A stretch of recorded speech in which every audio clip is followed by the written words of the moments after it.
you check the children?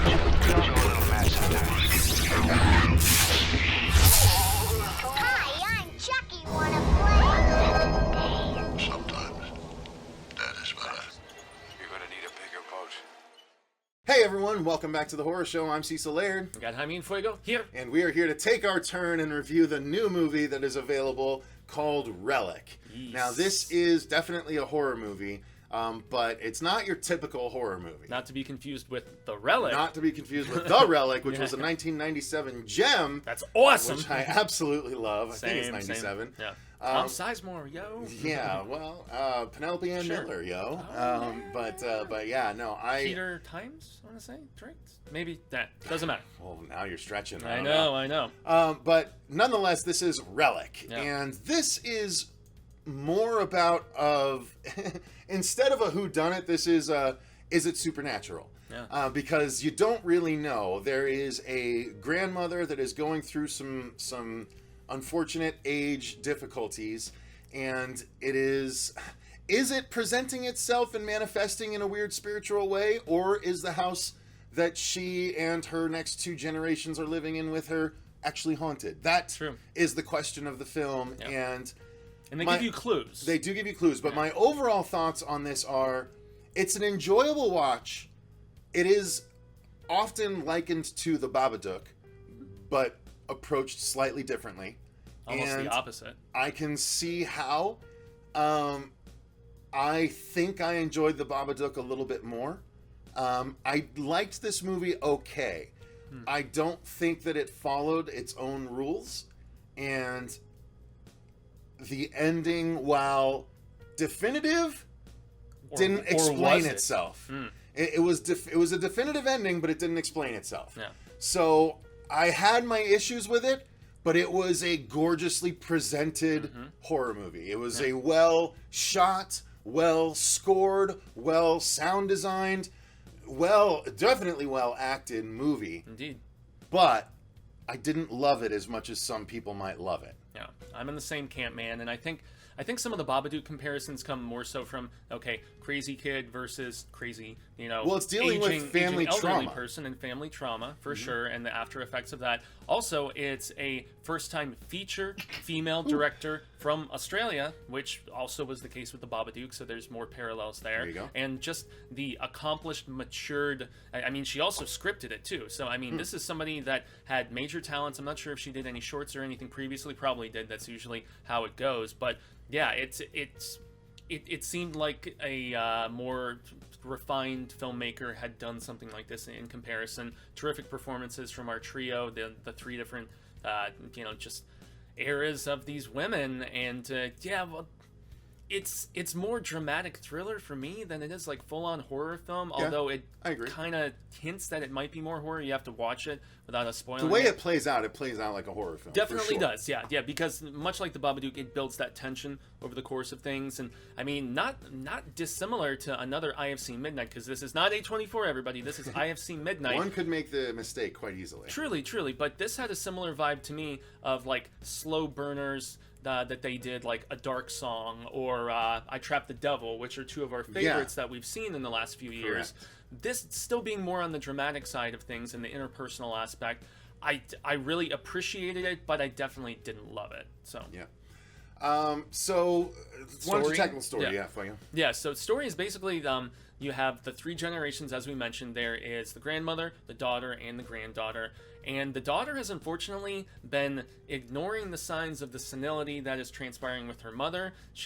I think she's pushing 80 if she hasn't already crossed that decade threshold. And so she finally has to just nut up, even though she doesn't have them, and go and try to properly care and address the situation. She is debating at a couple different times whether she wants to just put her mother in a home and ignore the situation, or if she is willing to properly take care of her and live with her. At first she doesn't want to. The guilt sets in, so she's conflicted about that. And then the granddaughter, who obviously has a better relationship with said grandmother, she even says at one point, hey Grams, I'll move in with you and I'll take care of you. But the X factor in this is just just the losing of the mind that is apparent after the disappearance of grandmother, which is why they're there in the first place. And then she shows back up. They don't know where she went. They don't know what the hell happened. And everything starts to unravel from there as to just how much of her mind is left and whether there is the aforementioned supernatural presence or not.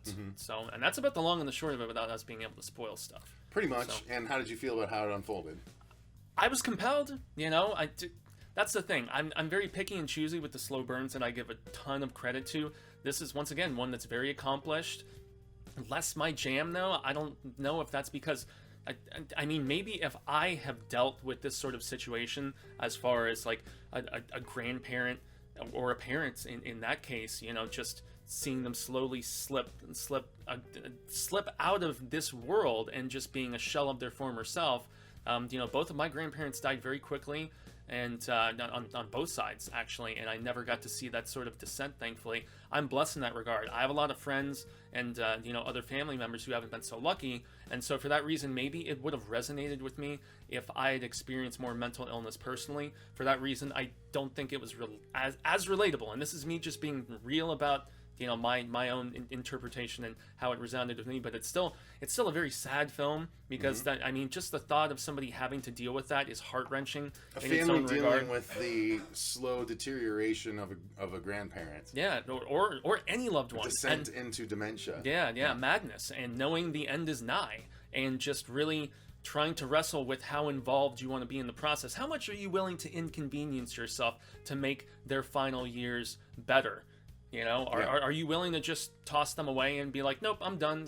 Maybe I'll do something with the house once they're finally gone, but that's about it. And what's the toll that it takes on you for making that decision? Yeah, and especially what resentment could, the granddaughter have to her mother in that regard, because you can tell, honestly, the middle person in this regard, she's at odds a little bit with her daughter and definitely didn't have the best upbringing and relationship with her mother, and so she's really the one that has the most interesting arc in this film, in my estimation. Grandmother, she's losing her mind, that's the one thing. Granddaughter, she's dedicated and willing to help in every way she can, so that's the other thing. There's much more nuance and just complication, I guess, with with the middle person in this family. So yeah.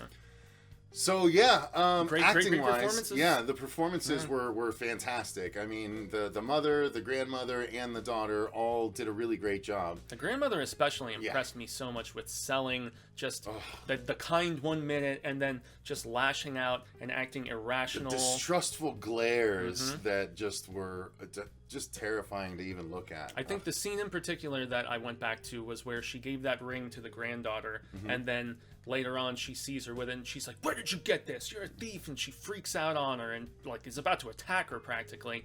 And I could only imagine being in that sort of situation, and yet I can't because I've never been there. And that was one of the most unsettling scenes in the film for me. So yeah, it's really sad. That's what makes these movies approached this way so effective, and this is no different. However, that doesn't necessarily mean I enjoyed watching it. Yeah. So and there's and it's got a bit of an ambiguous ending that, while it's both ambiguous and definitive at the same time. Like it's like, okay, this happens, but do you really know what it means? It's as you said earlier, it confirms something without explaining how, kind of thing. Yeah. So it's weird. It's not wholly satisfying as a result of that ending. It is very much art house horror in that regard, which is very polarizing with a lot of our, co-hosts on this show and a lot of our, contemporaries on other channels. Yeah. So. The effects when we got them were done well enough. I mean, there's not an abundance, obviously. There's some skin peeling at one point that at one point gets a little like, okay, that's not really what it would look like, but okay, it's done well enough. But yeah, otherwise it's not really a movie that relies on the effects. But when they're there, they're done well enough that it definitely supports the story rather than takes away from it. So I would say that much at least. Yeah, but this is like first and foremost, forthright performance based and the interaction and the chemistry or lack thereof amongst sound design and shot and production design, all gorgeous. And also great low budget filmmaking, I would imagine, since the predominance of it takes place in this gorgeous house that has so much different stuff in it. And I mean, it's a very lived in house, but somebody who cared so much about it and just filled it with so many just amazing things over the course of time, and now time is running out, and it's very sad to think about so much of that stuff that the younger loved ones and family members probably wouldn't care about, that at one time meant so much to the person who doesn't have much time left. And that's the kind of stuff where this movie, the more you think about it, it sits with you and it settles, and it makes you even sadder, dare I say, after the fact. So even over the course of this review, I think I appreciate the film a little bit more. Yeah, so it's the longer it sits with you, the more that it's going to matter to you. But yeah, I mean, ultimately, it's such a beautifully made movie. You have to appreciate it at least on that level, even if the actual story beats don't resonate you as much as it might resonate with someone that's dealt with that kind of thing in their personal life. And I would imagine the director, I mean, this felt like it was written from the heart of personal thing for sure. Yeah. So yeah, I think it's worth it to watch on that level, and you're either going to like it or you're not going to appreciate it that much. But I don't think anyone that watches this would consider it a waste of time. No, not at all. So check it out, you guys. That's Relic. Thank you guys very much for watching. If you enjoyed the video, click the like button and subscribe. Ding that notification bell to make sure you don't miss other reviews of recent movie releases, as much as we can do them here without theaters. So thank you guys very much for watching, and thank you to our patrons for directly supporting the channel. The link to that is in the description box. If you want to join up and tell us movies like this to review, you can certainly do so. You are appreciated. Thank you very much. I've been Cecil Laird. Gracias, Jaime, and Fuego. And remember, stay scared.